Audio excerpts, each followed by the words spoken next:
welcome to the Bout Nothin Podcast. Today, this is legendary. Today I'm joined by, we have a new soundboard, so I can't push the button while I say your name, because last episode we started, pushing the boom noise whenever the editor would walk in. The editor is my brother, Ian. Hello. You're going to know him from the other podcast that you know Dylan from as well, that we started with, the Aftermath podcast. Right. That the OG. That one was good. I haven't been on that one in a while. We need to watch it. Yeah, you're right. Get on it again. It has been a little bit. It has been quite a bit. And there's 3 movies that Dylan wants me to watch too. So I know we've been saving a handful of them. Exactly. Yeah. So, oh man. So we started the Aftermath because of essentially the fact that me and you, we didn't really watch many movies growing up, and Dylan was like the resident movie expert. He's not even here to say that I can't say that now. So I can say he can't defend himself. Exactly, nerd. So he, but all jokes aside, he was the one out of all of us that had and has grown since then the largest collection of games, movies, all of it. He loved movies. He watched a bunch of them, and so. All these, and in school, whenever me and this is another thing that I don't know if we actually talked about for all the high school episodes we've talked about, the first 2 episodes of this, we just talked about us being in high school together. In high school, he would be like, he'd make a reference to something, him or Chase. A pop culture reference, Yeah, and he'd be like, you haven't seen the movie before? And actually, after I think, by the time we were like junior, senior year of high school, he stopped asking, have you seen that yet? And he'd be like, I guess I'll just add it to the list. Oh, he hasn't seen it. He'd make a reference, I'd be like, what? And he'd be like, well, not add to the list as well. Doesn't surprise me anymore. I watched all of the Harry Potter movies with him whenever we were like 18 or 19, because I didn't see any of them. Yeah, so it was right after that flood happened. Yeah. And so we were in that trailer that he had, just watching all the Harry Potter movies. What a blast from the past. Oh, man, it was fantastic, actually. That was where we started, at least, because we never actually It was fantastic finished. For us. I don't think it was fantastic for him. I don't think it was fantastic in general for anybody, but it was fantastic to watch the movies, at least. Right. The rest of, the situation, garbage. Yes. Absolute garbage. But yeah, that's how he kind of started it, because it kind of turned into the podcast whenever he was living here and everything. So, yeah. It's pretty dope. We have, as I said, a new soundboard, so I can't push all my buttons and make noises now. Right. I haven't gotten that far, but I've had enough time to tweak the sound to make it sound really nice and everything, but I haven't had a chance to sit down and really import all the sounds and all that stuff. I have been focusing a lot on the voice effects, because that's all built in. But yeah, right. That's fun. Yeah. Yeah. So. Well, yeah. The last one fell apart, so I had to get a new one. Upgrades that we're going up in the world. We got a new table. As well. Yeah. New table, fantastic. It's really nice.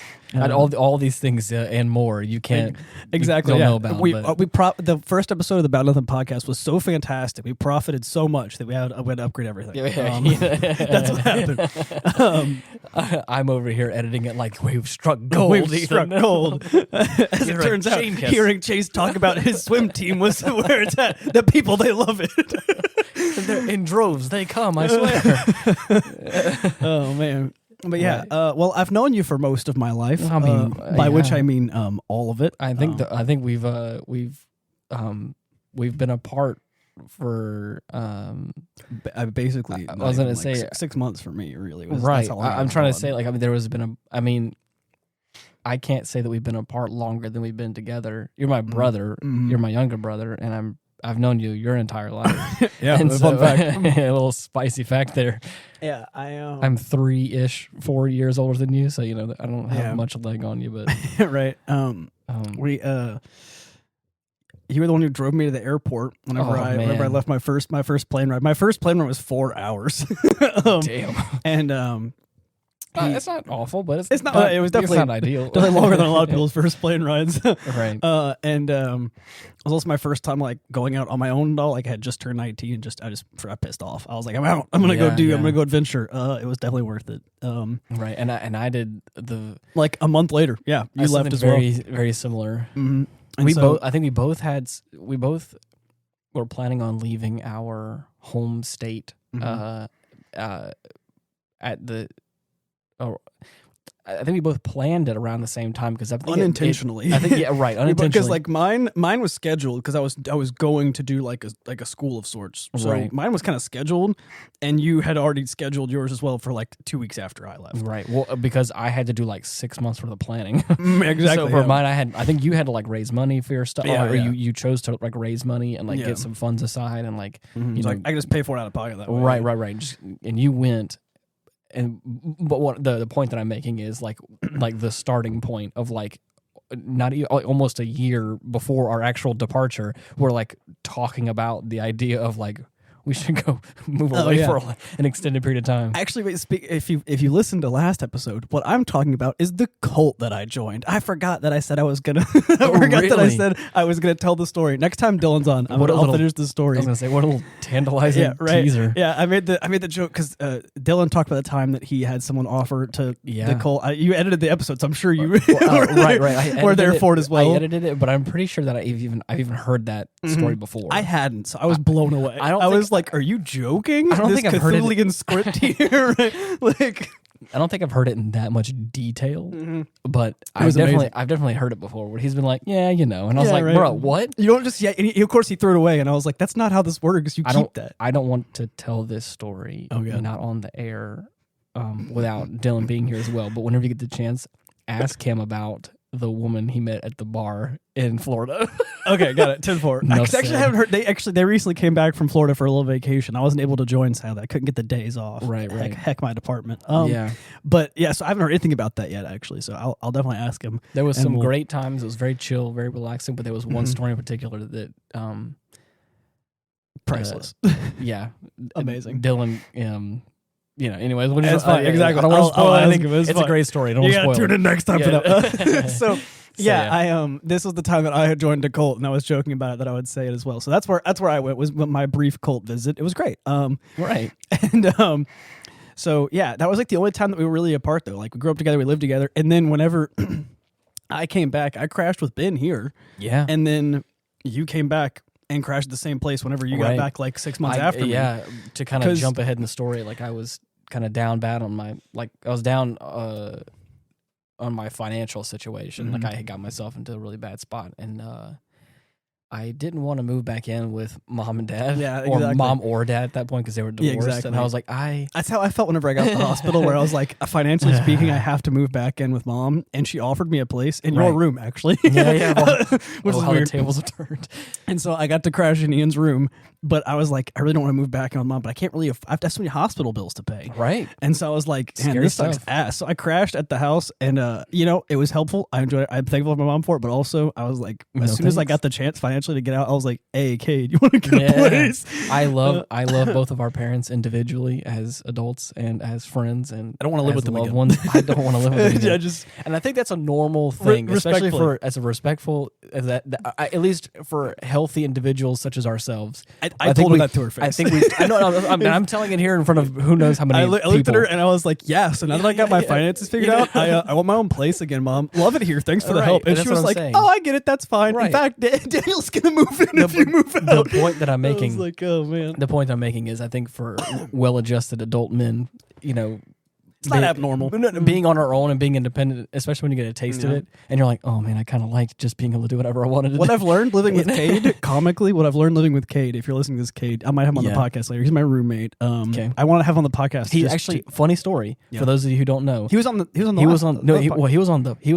very first episode of The Aftermath. He was sitting on our bed because it was the schedule that Dylan and I had made initially. Yeah. And Cade was over just to hang out for some reason. And so Cade is in the background. You may hear a little chuckle out of our banter that we're having. So a little fun fact for those of you who don't know. Cade worked with me at my first job, Raising Cane's. And that was the first job I ever had. That's actually how I raised money to do my cult. So still, but yeah, he's our friend I'm living with, and comically what I've learned from living with Cade, I haven't told him this yet, so I hope he either hears it or I'll just tell him later. But what I've learned living with Cade comically is that I actually really like living alone. Oh, no. Because whenever he's gone for like weeks at a time doing drill, he's in the military. Whenever he's gone for weeks at a time, I'm just crashing my own place, just doing what I want, vibing. Right. What I've learned is that I could definitely live alone, and I'm happy that I've gotten to experience it, because one day I'll have like a wife and kids and I won't live alone anymore. Right. But doing it now is like, this is nice. I can just read in silence. Right. Especially because I'm a night shifter, so everyone's sleeping, so it's so quiet and so calm there. Yeah. Oh man, it's really nice. That's crazy, man. But yeah, so we lived together then. We lived together whenever you came back for a while, and then after that, we didn't not live together until I got my place with Nathan. Really, yeah, that was like the first time. And when I came back, what happened was I was crashing with my dad and my uncle, and then whenever I got my big boy job, whenever I came back from my trip and actually like making money, I learned how to drive your stick shift. Oh yeah. I came back from that whole trip and I traveled a bunch. Yeah. And I came back. I didn't have a car because you took the car that I was driving, so it was way more reliable. Oh man. And Old Faithful is what I called that. Yeah, well, that's what we all called it. That it was a 01 Honda CRV. It was like 400,000 miles by the time we got rid of it. I was gonna say, I'm pretty sure. By now, I think it's 4. I think I bought it with 200. Yeah, when I got it was 300. I was gonna say, and I think I easily clocked 100,000. Exactly. Myself. Whenever I got it, it was 300,000 miles, and I'm pretty sure by the time Eric got rid of it, it was probably 4 now. I want to say, I think Eric killed it at 350 or. Oh really? I figured it would have been 4 because it's been. I don't think he clocked that many miles on it. Oh or man. I don't think it would make it to 4. Yeah, hey. But yeah, so he had that, so I had to learn how to drive stick shift. So I came back from this trip, no money to my name. I was working on a farm shoveling horse poop through EMT school. Wow, I forgot about that. I learned how to drive a stick shift, and I had never felt like such a southern man. What a good old boy. Exactly. I was such a southern guy. I was like, people were like, you should probably get some cowboy boots. And I was like, I'm not going to get it. I'm not going to get what you guys call shit kickers. It's not happening. I was like, it's not get happening. You some high quality shit kickers. I was like, I'm not doing it. So, but yeah, that's what I did. And whenever I got the job, my uncle started packing my stuff and was like, all right, like you're good to go. So I basically called them like, I need to move in now. And when that happened, it wasn't even 6 months until you came in. So like it was a very brief moment then. And then after that, I went and got an apartment. So like we've been not only like around each other because we're family, but also we've been living together even apart from our parents for like most of our lives. Right. There was a point in time where even after our parents had like kind of like unofficially split up for a while, there was a point in time where like our routine was I worked like an office job where I got paid like payroll. Oh, yeah. I was still in high school. Yeah, payroll was every Tuesday. And I remember this. And I like there was a rhythm for me. It was back when they had paper checks in the medieval times. Yeah, all you Zoomers wouldn't get it. Back in the good old days. So I would it was like a routine. Like you would come home from work, I would get off of work like shortly afterwards, and like we would both like load up in my CRV, Old Faithful, and I would go like deposit my check, go to put the check in, and then go Walmart, get some snacks, get some Domino's, and watch like Game of Thrones. Oh, bro, yeah. Oh, wow, good old days. Well, actually, no, it was Merlin we started with. Merlin, yeah, that was our big thing. We'd watch on like Fridays because we also had like Friday, Saturday, Sunday off. Yeah, so like Thursday nights or Friday nights we would start watching like Merlin or something like that. Oh hell yeah, it was a good show. Game of Thrones. I started watching that whenever I was getting a little bit older. That was good too. Man. I remember even. Oh no, we also watched what's it called? Oh, what you mean? Come on, you know the show. The first show we ever watched, Legend of the Secret. Yeah, dude, that one too. I think that was the first one we actually watched together. It's a little dated now. It was still for the time for like 2006, like a fantasy romance show. It's kind of cool. No, I thought it was really good, but I was also quite young, so yeah, at that point. Except after that, I think we watched Merlin, and I was a bit older, and I thought I liked that one a lot, and then we watched Game of Thrones, right, or at least most of Game of Thrones. I think we got to like season 3 or 4 before like the gradient really presses on. Yeah, with, exactly. Like, intensity. Exactly. 100%. And then I need to. Okay, hold on before we continue. Yes. Even that there's like I call it like the shelf that Dylan has all of his collection on. Oh yeah. It was this giant shelf. It was this massive. I think it was like a massive bookshelf that has like, and it's kind of like the way it's more like a display, right? Like because I think it was we actually cut it down. Yeah, Dad. I remember some dad because it wouldn't fit in the house. Yeah, because it barely fit in the house. I'm pretty sure Dad cut it just perfectly. Where if you stand it up on end, it fits through it fits through a doorway. Yeah, because that's the only way you could get it in. Because it was so narrow and tall. As long as it could fit through a doorway, you're perfectly fine. Anyways, nevertheless, that big installation, I want to say Dad got from like an auction from like the state or whatever that was like in a library or in like a it's or in like an office it's like building. A library office building thing that has like these like weirdly they're only weirdly shaped because he cut it, but like these like weirdly shaped like shelves. Like lopped off ends. Yeah, exactly. But like it is like this like asymmetrical like imagine bricks. You know how you have like two bricks at the bottom, one brick at the seam, and then like two bricks on top kind of thing. Mm-hmm. It like kind of has that vibe. It's a really cool. It was like some like it's neat. It was like a really like lightly stained wood or whatever, but we painted it gray, like this kind of like blue gray. Yeah, dark, yeah. And I had it in my room up against like the longest wall that I had. Instead of a desk, that's what was used. Yeah, and, so I would it was used as a desk/display for just everything. Dude, and so like I had my like small collection on it, and then for the longest time I had my like monitor in one of like the pockets, and I would like sit on a stool, and then I would play. To be honest, I play Lotro. We're talking about Lotro now. Yeah, I'm talking about Lord of the Rings Online. I'm back in it right now, right. and I'm falling hard. But like, I used to play that a whole bunch. I remember, and I forgot this until I forgot what triggered it. I think I saw my old Toshiba laptop in my like, and dude, and when I thought about it, I used to play Minecraft on your old laptop, and dude, and I forgot at one point in time you used to stay in the room next door. Yeah. You and Eric used to share before a room. I had my own PC. I used your laptop, so we would just play games next to each other in your room. Right. So you would use my old Toshiba laptop to like play with me, and we'd have like our own like LAN party sitting like side by side next to each other in my room for a long time. I remember one time we did a raid, and I had such bad FPS that you were like, "We did it," and I was like, "We're almost done," and you were like, "No, it's done. It's done, Chief. We won." And I was like, "I'm still fighting. I'm still in it. I still see the boss, man." And you were like, "No, he's dead. Trust me." I looked at your screen. I was like, "Oh, damn." Yeah, right. That's crazy, bro. Dude, and I just remember those days, and I was like, "Oh man, what a good old, what a time." Yeah, what a time. I forgot about that until like I forgot what triggered that memory, but I was like, "Oh yeah, we used to go hard in that room." Yeah, we also the first rated M game I ever played was Elder Scrolls 4 Oblivion. Oh, and dude, I played what a that classic. In your room as well a lot. That was also there was also like points in time where like we had a couple of PlayStation 2s, and like you played Ty the Tasmanian Tiger. Oh hell yeah! And then I played Kingdom Hearts a whole bunch. And dude, we were like, I mean, I remember those memories so fondly of us just like plowing through a couple of games. Simpler time, man. Simpler time. Yeah. Oh man. So I just remember that, and I was like, oh man, what a fun time, dude. Oh man, that's all those are great. They're just like flooding back. I know, yeah. And I was like, and it was like such a like you just said, it was such a simpler time. It was so nice, and again, I had like a really close friend of mine, Joey, that like we would also.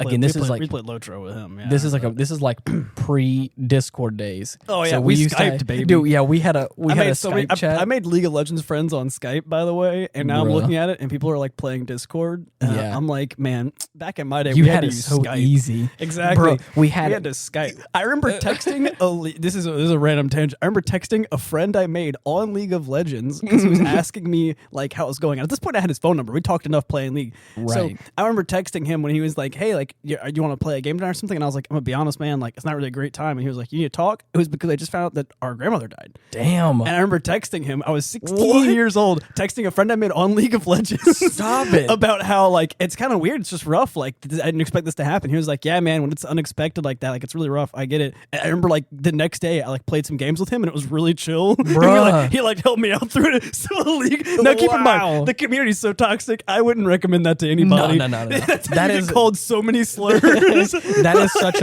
is such a thing of its time right there. Yeah, exactly. That's been a long time now. I did the same thing. I was part of a kinship. Yeah. I think in other MMO terms, like it's a guild. Yeah. I was part of a really tight kinship, and I knew people from. I still have some of them on Facebook. Some friends on Facebook that I met in that kinship. That we just there was a towards the latter days of all of it. It was. We used to have Sunday Run Day, and we would always do like. I remember hearing about that. And so we would always do like big fellowship runs or raids or whatever, and it was just again simpler time. Just be able to and again at that point, that was even before I used to run Skype and Ventrilo. Yeah, I never did Vent. Vent was like Vent was before my time. Right. That's definitely like a that is showing my age a little bit. Yeah. But we had someone that paid for. We had one of our, I think it was our kin leader. He used to pay for the server, and we would always. It was like it kind of worked like how Discord voice chat does, where like you would hop into the chat whenever like you log on and hop in. You can chat, but it worked like it was only push to talk. So like you couldn't just have like open comms. Yeah. Which I guess is kind of cool, but like it was a little but at that point again it was so antiquated, like there was no That's about as best as you got. Was just, but so we would get what you get. You don't right. So there was a point in time where like I would have like 2 different key bindings for like the fellowship chat and the vent chat because you could like talk behind the scenes and it was like super cool. Yeah. So at certain points in time, like I would have Joey and possibly you. Oh, I can imagine how that works. In Skype, in Lord of the Rings Online, you would push a button to talk to the people in the in your run. Right. So I can just imagine being like, yeah, we're gonna go that way. You push another button. This dude's a dumbass. and then all the while being in a Skype call with Joey. Yeah. Being like, I can't believe this is terrible. This is terrible. Man, what a good time. Oh man. But anyways. Well, you mentioned this. This is why I thought about it. You mentioned that you had some of them on Facebook still. I have friends whenever I travel, just to get back to the kind of, I guess, the first to bring it back full circle. Every time we do the Bout Nothin podcast, we end up talking about nothing. But there's always like one thing that I kind of want to, I guess, start with. Right. And I still have people from whenever I traveled on Facebook, and the problem is most of them don't post in English. So now their posts are completely undiscernible. I don't know what it says. And one of them is a friend of mine. Exactly. One of them is a friend of mine who posts, and I still talk to him in English, but his posts are often randomly in Nepali. Wow. And he posts. The problem is he's a Zoomer, right? He's like my age. Gen Z is called Zoomers. Yeah, he's my age and a little bit younger, right? And so he posts memes and crap about like the political situation or whatever. And so he posted one, and I was in the room with Chase. This was just tonight, and I was like, "Hey, Chase, want to see a Nepali meme?" And he was like, "I wonder if they're as fire as American ones." And I was like, "I'll let you be the judge." And I showed it to him. Literally made no sense. Nothing was in English. Both of the characters were definitely wearing like Nepali garb that were drawn, and they were like sitting in a pool of something, I don't know, bells or something, and nothing was in English. And he was like, I don't know what this says. And I was like, yep, I'm just as confused as you are. There's no translate button for this. And there's only 2 laughy emojis. So I don't even know what this means. I don't know what it means, but I'm laughing. Exactly. Though. I was like, and I'll be scrolling like, like a friend of mine, a post from work, and then boom, Nepali meme. Yeah, you're like all right. The political climate in China, and I'm like, oh, neat. And I'll just keep scrolling. Oh man! Wow, what a weird turn of events. Exactly. Yeah. Who would have thought? Do you still have friends from Canada? Yeah, on like Facebook. Yeah, Instagram kind of stuff? Is the big one. Yeah, that's a good point. I'm not really on Instagram very often. I had before Instagram kind of like is now like a TikTok replica now. Yeah, be honest. I really don't get on Instagram anymore. But like that was like because I was there like initially when it started really, and I enjoyed it. It was kind of the one that I like carved a niche on. Yeah. So like I never really did Facebook. I was briefly on Instagram. But the thing, I've always looked at Facebook as something different. Like yes, it's a social media platform, but I've always used it to like contact friends and family and stuff like that. That's why I ended up getting, because it was never on my Facebook account. Whenever I started my trip, I started making friends in other countries. Right. I was like, I need to get a Facebook account. I would never go onto Facebook for fun. Like I would go there to like talk to somebody or to go like talk about a thing or whatever. Or whatever. But like I would always go onto Instagram for fun. And then like I remember there was a point in time when like Snapchat came out and I was kind of like on the front of all that, but like I was never really a big fan of it. But like Instagram was like my thing. I loved it because I love like photography stuff as well. Yeah. So like I loved all like the little like tweaks and stuff you could do. Yeah. And of course I made some really cringy Instagram posts. It's fine. It's all it happens. It's all part of everything on Instagram is cringe now. It's okay. That's what it is. We're all cringe. But then like anything after that, like I never really used a whole lot, but there was a point in time where like I loved Instagram, and like now over the course of like the past like 2 or 3 years, like it's really a different people platform. Just send me reels constantly. I'm not watching the reels you're sending me. And not only that, it's like it just doesn't feel like the same thing. Well, it's definitely not, because also like every 2 posts is an ad. I know. So if I scroll, I can't scroll through. You're right. Like you can't. Whenever you get into like, it used to be on Instagram, you could just start doom scrolling. For real. You would just keep going, right? The problem is now it's like every 2 posts is an ad, so you just get tired of being advertised to. So I stopped doom scrolling. Not only that, it was also like it was a perfectly curated. I'll be honest with you, like the downfall of Instagram for me was whenever like the algorithm started like recommending things that you would like, and kind of like supplemented that with also advertisements.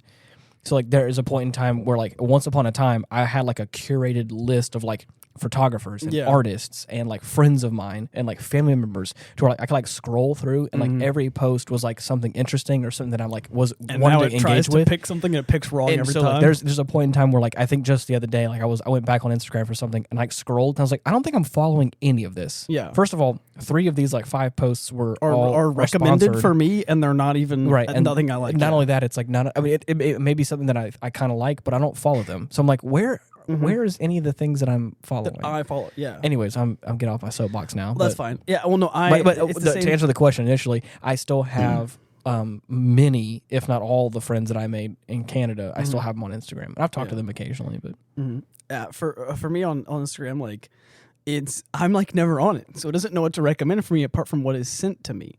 Well, everything that's sent to me is from my friends who just send me crappy powerlifting memes. I love it. And so while they're all very funny, the problem is now it just recommends me a bunch of powerlifting and fit chicks. Yeah. So it's literally, I'll be scrolling and it's like 2 ass pics and one guy doing a kip clip with 225 pounds on his shoulders, which is impressive and funny. And then like, but why? The next, like, or it's like one thing, and I'm sure it's really popular. I'm sure everyone's seen it. It's this guy who's like, it's been proven that squatting is bad for you. You should not squat. It's bad for your muscles. Instead, you should do, and it was like preparing to take the ring to Mount Doom from The Hobbit. And he has he has this like the bar on his back with like 400 pounds of like cups and bowls and pots hanging off it. And he's like on the treadmill just walking or something. And he has like kick flips with weight on him and stuff. Just the stupidest, least safe things ever. Damn. So I'm like, that's funny. And then I'll scroll and the next thing is just more like ass or something. Yeah, and I'm like, this is boring now. I can't open this app in public anymore. Because all it is air quotes fit people. Everything. It all comes back to ass. Yeah, exactly. Wait, it's all ass? Always has been. It always has been. Oh, man.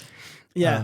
I remember trying to get, I never successfully got it, but like the like to talk to a friend of mine, I remember trying to get like the Chinese equivalent of Facebook.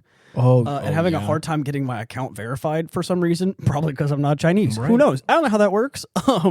And whenever I was trying to get it, it wasn't working. So I just asked the guy, like, would it be easier for you to get a VPN in Facebook? And the guy was like, I already have a Facebook. And I was like, I wasted a lot of time. And he was like, I'll just get you on Facebook. And so we did it. And he was the only guy I knew who spoke a lot of English. And he told me he spoke English because of Dota 2. What? And I was like, so the first word you learned in English was the F word. And he was like, oh, hell yeah. Hell yeah. Wow. Hell yeah. So then we would walk around, because in this city I was in, it wasn't a very, very big city. Yeah, Dota 2. And he was like, the city I was in wasn't exactly a huge city, so a lot of the translations were just garbage.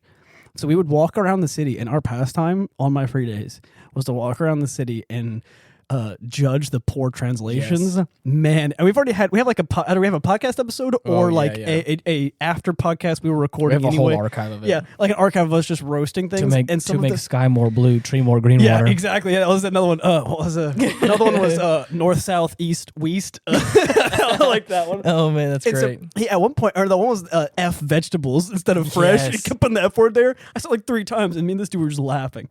That's great. And I was like, it's like, how'd you learn it? And he was like, so I learned English by playing the game. The first thing I learned is what people were saying when they were mad and they were swearing at me. And then I slowly learned how to communicate from there. It was so funny. Oh, man.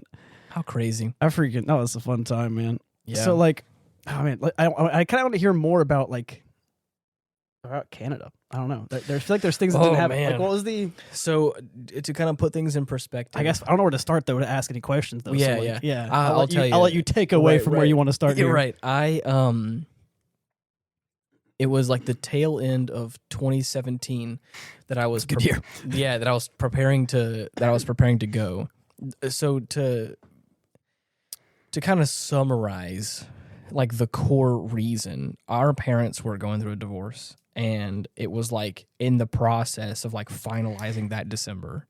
So that summer, I guess let me go back a little more. I had moved in with my best friend, the guy we talked about, Ben, that Ethan was with earlier. For a while, yeah. I had moved in with him earlier that year in 2017. We were like chilling out. It was great because it was the first time I was out on my own, and it was my best friend and I.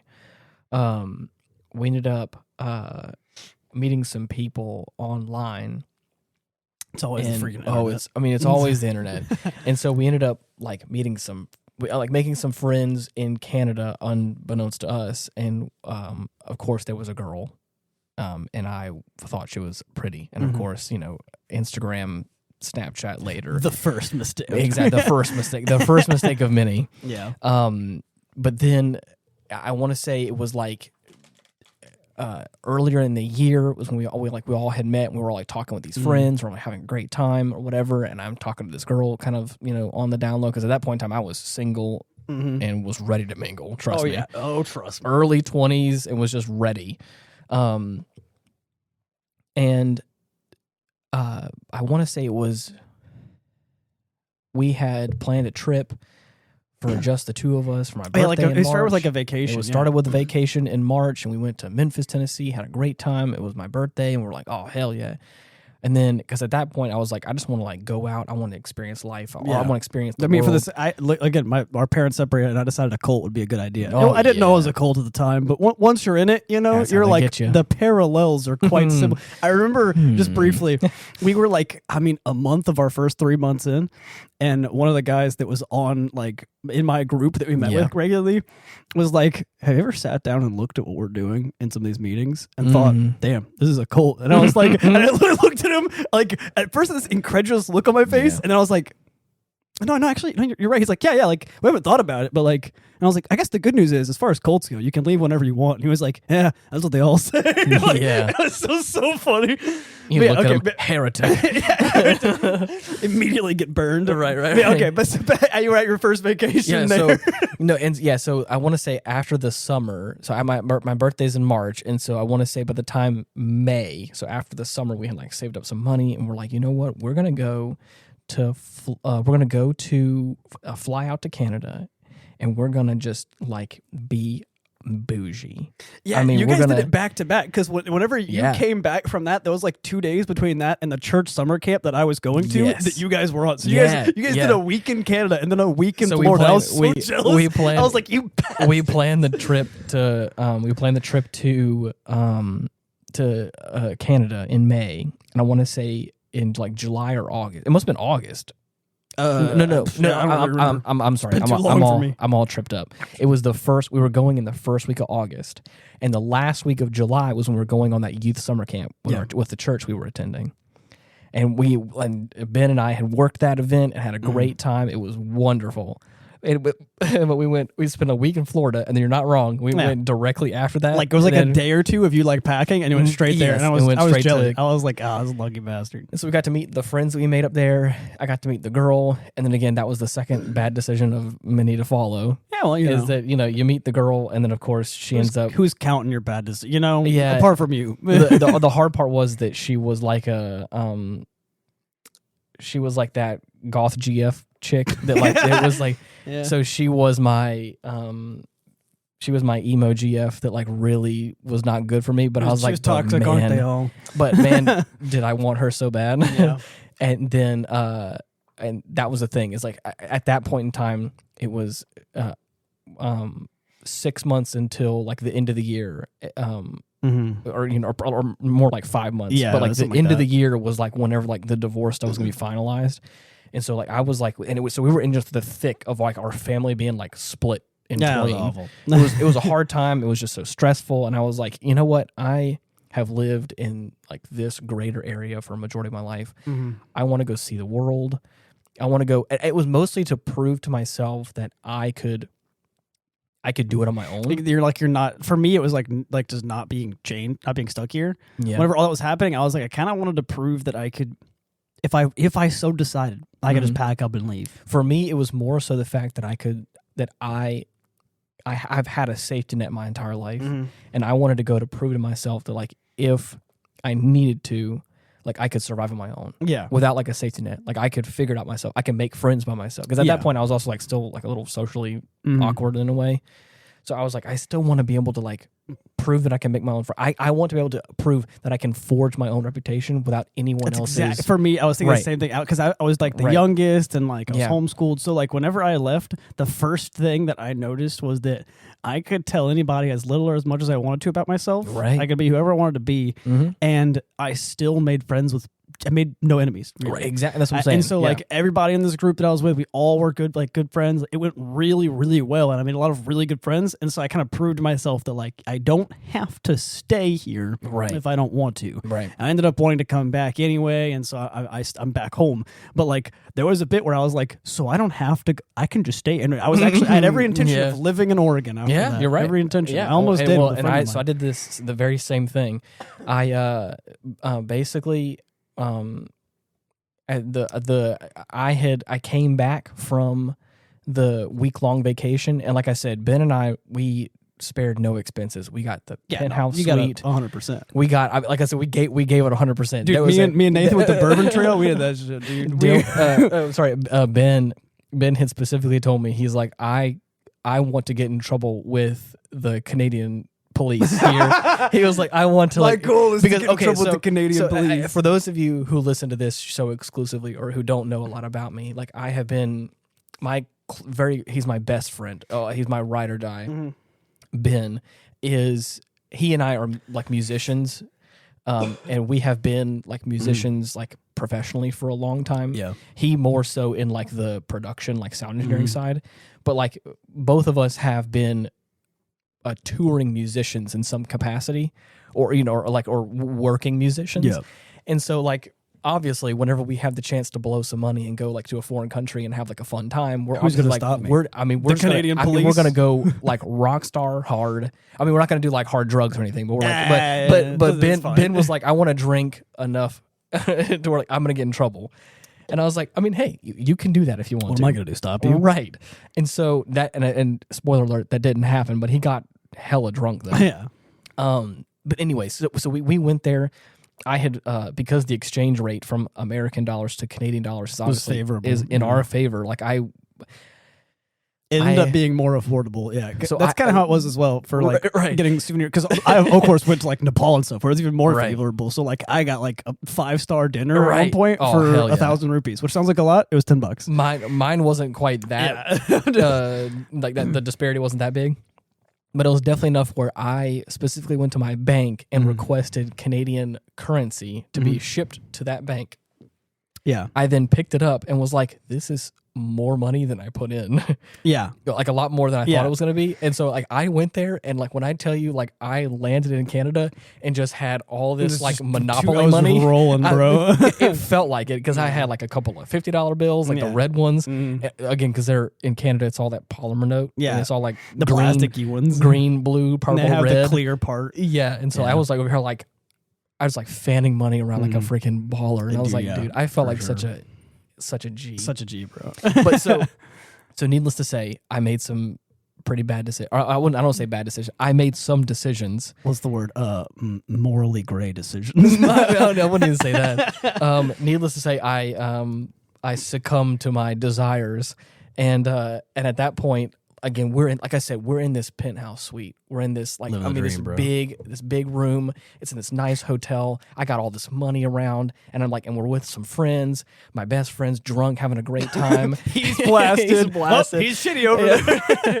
I was like a little tipsy at one point in time, and there's this girl that I think is really attractive. Yeah. That's like also like, oh, you're like an attractive musician who's really rich. Nice. and I was like, shit. What can I say? What can I say? But anyways, so needless to say, I came home from that trip and was like, I don't want to be in this circumstance anymore. I want to live that life again. I've tasted the sweet. Yes, I've tasted the sweetness of life, and I don't like how bad this is. and this sucks. So needless to say, I then worked really hard to like get a temporary work visa and to like go through the whole process of like, getting a special like updated driver's license and getting all my insurance involved. Place to stay over there, a job over there. Right. Well, because I didn't because I'm an American citizen, I wouldn't have any health insurance there, so I had to like go through a company that was going to like help give me health insurance because in case something was to happen, God forbid, like I would have had to have something because I wouldn't have gotten anything. If I would have like somehow gotten horrifically disfigured, it would have just been like, oh well, yeah, that's crazy, bro. Time to ship you back home and figure it out. So it's like, okay, well, let's go ahead and get that figured out. Right.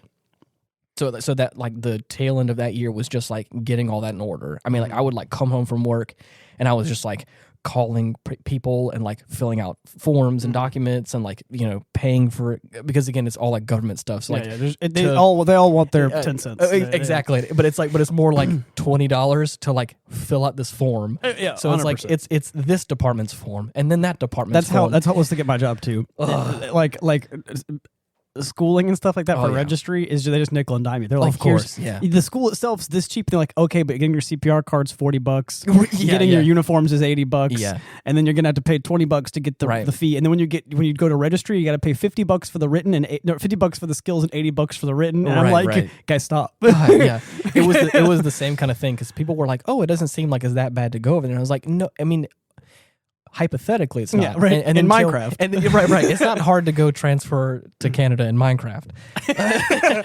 but I told them, I was like, but yeah, it's gonna cost you like $3,000 to $4,000 to do it. And they're like, wait, what? And I was like it's gonna charge, like they imagined it was in one lump sum. And I was like, no, trust me, I've been cataloging all of the fees. Yeah. And like I'm sitting here like, oh shit, that's a lot of money. Yeah. But anyways, needless to say, like I decided to go out there, and the visa was for it was originally for 2 years. And I got, like, I was technically involved in Canada in 2017, but I didn't like officially get like set up there until January of 2018. And then I stayed there for the entire calendar year of 2018. And then I stayed there for like the first a little while in 2019. And I came back the summer of 18, and I moved with Ben whenever it was my birthday of 2018, so right at 2019. September of 2018, I took a little vacation with the lady in question that I kind of went up there for, so I brought her down here. Got to show her off to the family. We had a great time coming back down home, and it was like, it was kind of nice, but I'm generalizing all this because so I say that I stayed in Canada for like 2 years because it's obviously easier to round up. Because it was more like a year and some change, a year and over so many days or whatever. So it still counts as 2 years on the visa, but all technically it counts as the second year for the tax purposes. I paid for it, but for tax purposes. right. I'm gonna say I got it because I paid for it. Well, this is a random tangent, but I remember you told me whenever you and Ben went to Memphis that there's a part of Memphis that you don't want to stay at because it's the bad side of town, and you were from the top of where we were at, you can see the dichotomy on the river where it goes to the bad side of town, right? And I was like, haha, that's funny. I didn't really get it. We went there and we pulled into a motel, probably the same motel that you guys pulled into, because the same thing happened. You told me in your story that you guys hopped out of your cab at the hotel, looked at it, and said, wait. No. Can I tell? Yeah, sure. I'm just saying. So the very first day that we got there, we obviously like took an Uber somewhere, to our Airbnb that we're gonna go to, and we stayed like a really nice Airbnb like while we were there. I think we miscalculated the days because I think it was supposed to be. It was supposed to be like a 6-day trip. Yeah. So I think we were supposed to stay 5 nights technically, and I think somehow we selected 4 nights. Yeah, just one night messed up. Right. So instead of us we were supposed to stay like Monday through Saturday and like leave Saturday evening. So how it factored out was we paid for Thursday night, Friday morning, and then we didn't pay for Friday night. So apparently like it was like Friday, and they're like, "Oh, you're supposed to be like out of here," and I was like, "Oh shit, well." I thought we were supposed to stay until Saturday. And they're like, nope. And so that's how we found that place. It's like we were like on a scurry of like, we still have to stay here for one day because like our train, because we took a train there. Yeah, exactly. We're like, our train's going to be leaving out Saturday morning. Yeah. And it's like, we need to stay here for one more night. And that's when we found ours was the opposite direction where we came there. We had already... Nathan made the mistake of looking at pictures on Google. Well, we did. Hey, in his defense, we did the same thing. We're like, oh, this place looks decent. I made the mistake of agreeing with him and being like, yeah, this is a nice place, but it was a motel, which also there's an M there, not an H, so we already knew it should have been bad, right?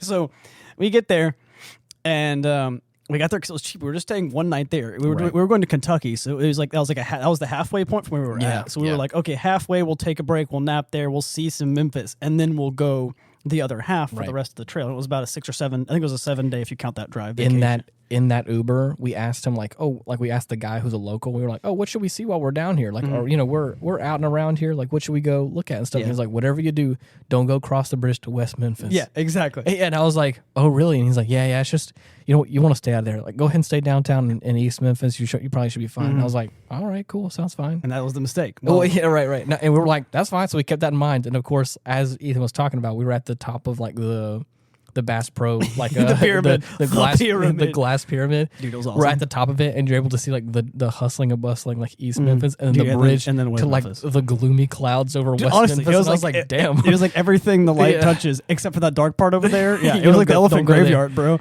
Don't go there. We got out the car, and I forgot that happened, and we get out. And we look down, and there's 9mm shell casings next to our car at this place in West Memphis. And Nathan looked at me and was like, those are shell casings. And I was like, are they bullets or like spent shell casings? And he was like, no, spit. He looked at me, he was like, Ethan, I'm not a dumbass. Like, I was like, hey, I'm just saying. I was making those are spent, bro.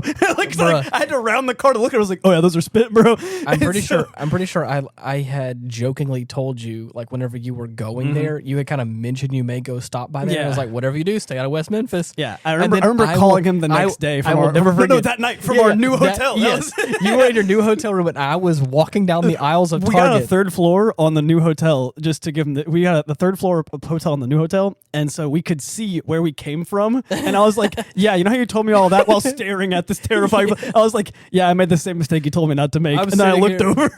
I'm sitting here and just like pushing my buggy in Target. I'll never forget. I know exactly where I was because you would call me and you're like, hey, so I think I went to. I was like, don't tell me. I told you not to. And you're like, it's all Nathan's fault. Yeah, and I was like, yeah. I was like, okay, well now we saw the spent casings, and we decided, what the hey, we're gonna look at the motel first. Oh gosh! So then we go in, ask her what we should do while we're there. She's like, you should definitely go to this place. You should get some Memphis barbecue. And I was like, hell yeah! All right, cool, got it. And she's like, here's your key for the room. We walk over to the room. We're like, this is kind of like mid, but it's not so bad. We look over, and like the room looks so not clean. And we put the key in the door, and it doesn't unlock. And so he looks at me and I look at him. We sit there in silence for a bit, and then all you hear is, and he like jingles the key again while staring at me. It doesn't do anything, and he was like, and I was like, we're gonna find a new place. I'll pay for it. I said, I'll pay for it. And he like takes the key out. He's like, all right, cool. we walked back around, gave her the key, and left. And I was like, yeah. Did you get a refund? He was like, actually, surprisingly, yeah. I got the refund for canceling that. And he like kicks one of the shell casings. Did you say you canceled, or you just gave her back the key and walked away? No. So what happened is we walked back to the car and like put all our stuff in there, and he was like, I have to go return the key and tell her that we're gonna find a new place. And I was like, just tell her that the key didn't work for the door, but we're gonna find a new place. Yeah, don't be rude about it. He was like, okay. Right. So he said, he walked in, gave her the key, was like, that doesn't work for the door. And she's like, I'm gonna see what the problem is. And he was like, don't worry about it, we're gonna actually find another place. And she was like, oh, okay, and left. And he was like, I'm pretty sure she knew when she watched us walk off that we were not the type of people to get this place, because we were dressed nice for this motel, because we were doing this whole bourbon trip. We were wearing our freaking coats. Yeah. Because it was just, again, the same thing. We were sparing no expense. Of course. So then we got in the car, and I was like, we started calling hotels, and I found the highest quality hotel we could find. I was like, it's fine, dude. The highest quality one. I was like, I need a room tonight. And they were like, we've got one. It's like this much. And I was like, I don't even care how much it is. Can I get a room tonight? Yeah. To round out my story with that was whenever we just went downtown, and it was like this place that had great pictures. We drove up to it, and we're like, that is not the pictures we saw. Yeah. And then so we at that point had all of our bags in our hands. And the Uber driver had drove away at that point. And then the mental picture was hilarious because standing there like, nope. I'm not even kidding, because Ben was like, I'm not staying there. And I was like, I love how you think that I was going to stay there either. Exactly. I'm happy we're on the same page. And then at that point, I'm pretty sure we walked like 3 or 4 blocks, and we found a sleep in. Yeah. And it was like it's like kind of mini major chains. Just remember, the Holiday Inn Expresses are always good. Oh, always good, dude. But the Express specifically, because the Expresses are usually meant for business people, so that's usually always good. Of course, I'm talking out of my ass. I could be wrong, but everyone that I've been to for business purposes, every Holiday Inn Express I've been to, it's been great. The same thing for me with Best Westerns. Yeah. I've been to a couple of Best Westerns and I've had some fun in there. Mm-hmm. Yeah. So every time that I've also, this is part of it, every time that I've been to a Holiday Inn Express, I have never paid for my room or the breakfast. So really? There's that too. I've never paid for a room at Holiday Inn Express, so it's kind of maybe part of why I like them so much. Yeah. But yeah, oh yeah, it's always the same. Okay, well, so yeah, but basically to kind of like go into some more detail about Canada for a minute. Like I moved there obviously in January, which I didn't know this for like the area of Saskatchewan I was in, which was like flat and cold. Dude, it was in Celsius, like around here, it can be like on average like 20 degrees Celsius to 25 or whatever in the summertime, or in the wintertime it can go like anywhere between like 5 or 10 degrees Celsius. Dude, in January I went there and it was not only like the coldest part of the year, it was also like a harsh winter. Yeah. And so like I had like negative 20. No, negative 30. Oh, really? Like during the I mean you're not wrong. Yeah, but during the like the early mornings, I worked at a coffee shop for the first few times. No shock mistake. Here. No. But I loved it. I worked. No, I mean being up that early. Terrible mistake. I would go into work at 5 a.m. and then we'd get off at like 2 o'clock and be like, hell yeah. And then would sleep for a couple hours, then still have the whole evening. I was like, bruh, I could live with this. And I had every Saturday, Sunday off. And I was like, I don't know how I got this deal, but I'm loving it. It's pretty solid, yeah. Yeah. That's how I felt about the first truck that I was on, where I worked 5 to 5. I really liked it. I really liked that. It was good. And so like I would get up for work, and then it was the first time in my life I would have to suit up to go to work. I like had gloves, I had a scarf, I had like a zip up hoodie, and then I put like my leather jacket on. It's like a windbreaker. Bro, I would suit up and go. And there was a couple of times where like I realized that like there's ice that forms in the windshield and like shit that gets like, especially like it snows even just a little bit. So like I just remember like having to wake up and like scrub off my windshield of all the ice and shit on it, and like have to like kind of dig my car out some days. And it was like, again, the coldest thing the kind of thing that doesn't happen in the South. In the States. And so like I remember it being like some mornings in January at 5 a.m., the coldest part of the night/day, it was like minus 40. Yeah. Minus 35. I have never shoveled snow in my life. Minus I mean, up until 30. This point, you hadn't, Right, yeah. Exactly. So it's like, to be fair, I'd never actually seen snow. Again, I'm from the South in America. Like, I've never seen snow. The most hilarious thing that happened is that we had a minor blizzard come through at like the tail end of January, and I didn't have a snow shovel at the time. And I remember the snow had went up to my exhaust pipe, which I was in like a SUV. So I want to say it was like that's pretty high. That's 2.5, 3 feet off the ground. It's like knee high, yeah. So it was knee high, and it's like knee how.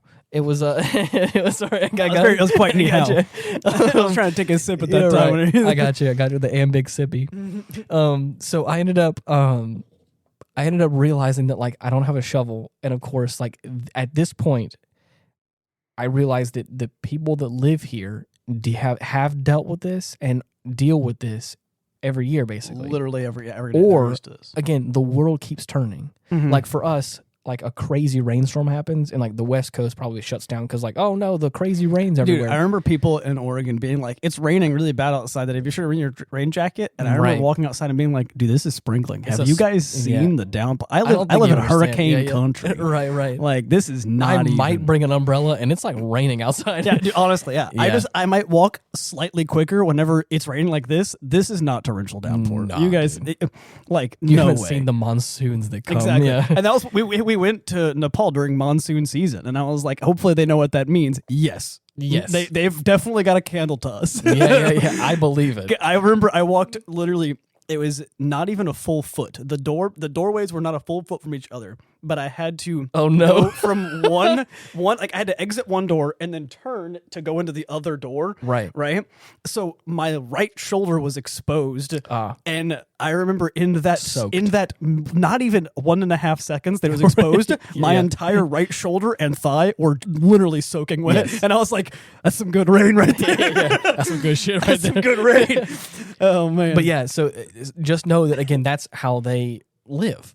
I used to it. And I realized that whenever it was 6 o'clock in the morning, and I called my manager, and I was like, "Hey, I don't think I can come into work today." And they're like, "Why?" Yeah. And I was like, I can't get my car. I literally at that point I couldn't. I put my car in reverse and I tried to scoop it out and didn't do anything. And they were like, "Don't worry, I'll come pick you up." And I was like, "Oh shit!" Yeah, and I was like, "So, like the city's just still?" And they're like, "Oh yeah, that's fine." And then we'll teach you. lo and behold, I clocked in and I was like, and there was people that showed up, and I was like, "Bro, it's a blizzard out there." And they're like, "You're nah. like, this is a small one." Exactly. And they're like, "Oh, this is fine. Yeah, that's fine." And I was like, "Bro, ain't no way. This is not fine. Yeah, everything is not fine." Needless to say, I had to go walk across the street to the Canadian Superstore. Dude, real thing. And I bought myself like a $20 snow shovel and dug that shit out. And it took me 45 minutes. And it was freezing cold. Search history was, why do people go out during a blizzard? How to shovel my car out? Yeah. And then of course, it was just it was a crazy experience. And I had so much fun because I worked at like a really nice coffee shop that had a really great like dedicated like a group of people that would come every morning. Yeah. It's like I would always work the morning shift, and I had like such a great time. I don't know how comfortable I am telling some stories on the air, but if you want to afterwards, we can definitely talk about some of the. I got into some trouble. I got into some trouble in Canada, and it was fun. I loved it. I had such a great time. I lived I almost lived a different life while I was out there, and it was kind of crazy. That's how I feel about in short, because we're wrapping up, we're getting close on time, but like in short for my trip is like I was allowed to, kind of calling back to why we did these trips. It's like I was allowed to be myself. So everybody, I literally I was raised and I went by my middle name my whole life. So whenever I went there, everyone just knew me as Ethan, which was my first name. Right. And got a little rebranding. I basically changed my name because I was like, I can go by a different. It kind of was like, for me, I kind of forced myself to make my own personality in a way and like be myself. So whenever they called me that, it was easier for me to do it because I was literally, people who knew me were calling me a different name than people who didn't know me yet. So it just, I don't know, it was weird, but I liked it. I liked going by that name. And so new look, same great taste. Exactly. Yeah. Same great. Hey, yo. But yeah, so and ever since then I've gone by Ethan. So it's almost like Ethan is a different person to me now. And so like whenever I went there, it was the same thing. Like I did so much things that, in hindsight, probably not safe at all. I remember one time whenever I was in China, we were helping out with something, and I was sitting but there was like not enough room in the truck. Yeah. And so I was trying to hold things in the back of this pickup truck, and the tailgate was down. I was just sitting on the back of it, just dangling my feet off. We were going like 35 miles an hour and just like holding a bunch of crap. And I remember looking at one of my friends who was there, and I was like, dude, if my mom could see me right now, she'd shit her pants. That was the first thing I said. And he was like, "Oh yeah, this is not the safest thing I've ever done." And I was like, not even close. Like, oh man, it was it was so funny. When I was in Canada, I got to live like the bad boy side that I never got the chance to. The mafia boss life. Yeah, it was like I got to live like the bad boy side that I never allowed myself to when I was like a goody two shoes younger kid. Yeah. And then it helped me grow up a little bit. I never said mean words, so me saying my mom would shit her pants was the funniest thing to me that time, because I was like, lawless wasteland. Like, they'll never catch me. Right, exactly. Deport me, Chinese government. I shouldn't threaten them because they probably would. Right, exactly. Like, yeah, dude, it was a great time, and I remember making some friends. And like I said, the big thing was I tell everybody I had my like highest highs in Canada, but I also hit my own personal rock bottom. The girl that was bad for me that I talk about, like it was, the relationship just was not great in the long run. It definitely didn't go uphill. No. And I got myself in a real bad spot where I was like living beyond my means. Yeah. And she wasn't really contributing to help like pay for things. So like I was really just like suffering in silence in a way. Yeah. And like it was a really bad time because like I had lost all my money, and then I got myself into some pretty bad debt, trying to like recoup my losses and like try and make things right, and doing, like I said, just making some like not super financially secure decisions. So like as I'm having all this fun, making friends, living my life, doing some of the dumbest shit I've done, and doing some like the craziest and like kind of like I can't believe you did that kind of stuff. Yeah. At the same time, I like towards the tail end of my time there, it got to the point where I was like, "Hey, yo, like I'm not okay." I realize now this was bad. Yeah. Well, not only that, like it took me like really literally looking myself in the mirror and saying like, you got to go. You got to like if you stay here, it's just gonna keep making it worse for you. And I could and I like it was that the disparity between like my heart and my mind. It's like I know my mind knew that like the best thing for us is to go back home and recoup our losses and like and to better myself. I don't want to say ourselves like I'm like some sort of multiple personality.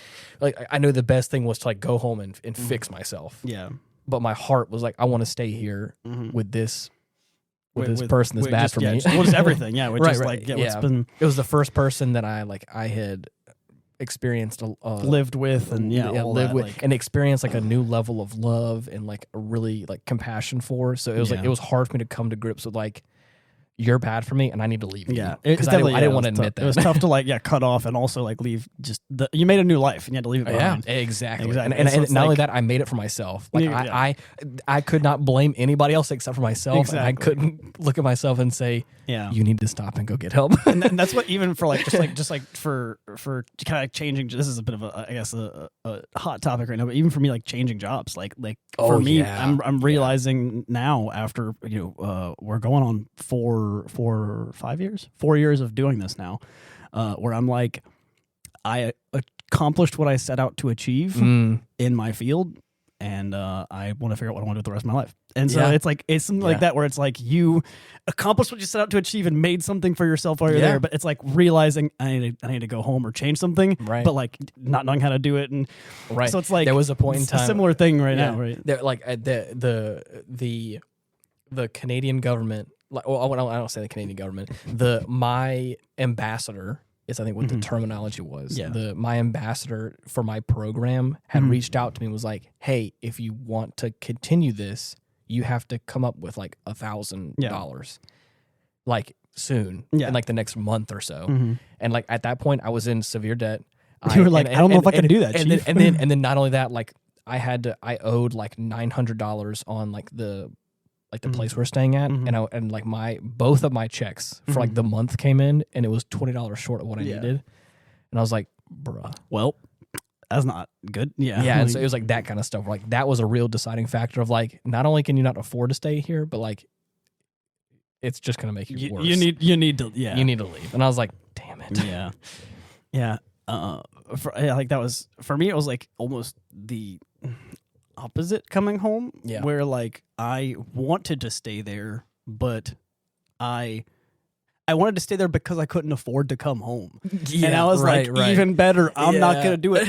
And I was make like, me. No, 100%. I was like, if you want me to come home, somebody better make up the money. And somebody made up the money, and I was like shit. and I remember sitting there and I was like, well, I guess I did say that if I had a place to stay and the money to go home, then I would go home, and I do, and I have both of those. And I was like, well, I guess that's a sign that this is not a good idea to stay here, and I'll leave. So I looked at the guy I was going to get a room with, and I was like, I don't think I'm going to be doing it. He was like, yeah, I don't think I'm going to be doing it either. Like, here's the reasons why I'm leaving. I was like, cool, we're on the same page then. Sorry, I'm not standing up as a roommate because I was going to be his roommate. And then I ended up coming home after it. But I intended on staying, and I was like, if I can afford to go home, I guess I'll do it. And I ended up being able to do it. Yeah. And I was like, oh, man. Wow, dude. Which is good because, like in hindsight, it wouldn't have been a good idea to continue living in Oregon for me. It really wouldn't have. The time that I spent there and traveling everywhere else, all of that was really good. Coming home was definitely the end of that needed to be coming home. Of course. For me. And so it was like, I feel, like I said, I feel the same way. I haven't had the chance in the past. Actually, this year, at the top of this year, it would have been 5 years since I moved away to Canada, which is kind of crazy to think about. I get notifications on my phone for like this memory from. I was like, it's been that long since I did all that shit. Yeah. So for me, it's crazy to like. I definitely want to go back just to go see the place and go meet my old friends. But I also am scared that I'll go there and just like be like, let's do it again. No, well, not that, but like have some like pretty crazy like like some trauma flashbacks. I'm kind of joking, but at the same time, there are a few locations that I feel like I'd go to and go like, oh God, I can't be here. This is I don't like this. We should do it sometime because I want to do a vacation. Yeah, I'm trying to figure out where I want to go. Initially, I was going to go to Scotland and tour some Scotch distilleries, but I was doing it on the Tour Scotland website because I figured that was the best place to do it, and they didn't have any schedulable. Like the last one that they had was not the correct month for me. Oh, I see. And they don't schedule one, I think, for like September on because I guess it's too cold. They just don't schedule them that time. It's mostly in like the summer that they do it, I think. And so they had one for August, but not one for September. September was when I wanted to go, and now there's none open. So I'm going to have to do it next year. So I was like, I had to figure out where I'm going to go now for this vacation. Like, I don't know, So I have the means to do a vacation I want to this year, but I have to figure out what I'm going to do. Right. But, well, I guess that's this episode then. We went a little bit over on time for what I'm used to, but it's not really a big deal. We hit some good stuff. I think we really brought it home and made it real nice there at the end. Yeah, exactly. It was full of jokes, full of fun, crazy. Zoomers, if you're watching, go crazy whenever you turn 18, but then come home and level out. What I would say if we're gonna leave on some advice is don't be afraid to live a little. Like you can obviously be safe and be responsible and don't break any laws, but don't get deported from countries. Right, exactly. But at the same time, like live your life. It's okay to live a little. It's okay to do some dumb shit sometimes. It's gonna be okay. Like for the most part, as long as you're being responsible for it and you have people around you that can like really take care of you. Be an idiot while you're young. Be an idiot while you're young, because sometimes it sucks when you're older. Yep. Or sometimes it's not financially viable to be an idiot in your adult life. Spend your money now. Yeah. Make some real dumb decisions while you can still go like, I want to have out of work for 2 weeks, Yeah, right. Just in case you have to. Right now I can't do that. I gotta pay rent. Yeah, I really got a lot of bills to pay right now. Oh man. Yeah. So well, I have not started streaming yet. I know. I think it's like the last 2 episodes that whenever I started streaming. Hey, but you locked on the name though, huh? Yeah, exactly. I'm probably going to be streaming mainly League of Legends. That's basically the game I'm going to start streaming eventually. But yeah, I'll stream Lord of the Rings online. Hell yeah.